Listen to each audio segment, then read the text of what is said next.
最近過得怎麼樣？說實話，是不是感到有些孤獨？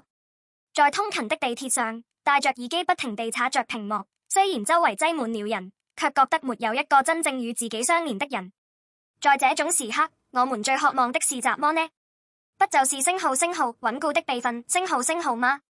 就像手機壞了，多虧有雲端備份，照片和聯繫方式才能找回來，讓我們重新開始。如果有一個真正值得信賴的備份，我們就不會害怕失敗。今天神對約書亞說的話，正是關於這種星號永恆的備份星號。以色列的新領袖約書亞在征服迦南這一巨大任務面前，感到焦慮和孤獨。我能像摩西那樣嗎？百姓會聽從我嗎？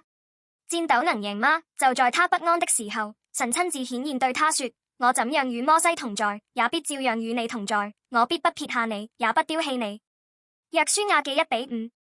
這句應許中的3個希伯來詞語尤為有力。不撇下，其實不僅僅是離開，而是完全放棄或丟棄。人們常在受傷時放棄關係，但神說：我絕不放棄你。不丟棄 Rafa 意思是重手或放任不管。神應許我會始終緊緊抓住你的手，與你同在，但不只是在旁邊，而是親密的同行。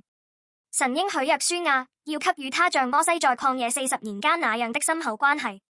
用現代話來說，神就是24小時365天永遠在線的星號永恆備份星號。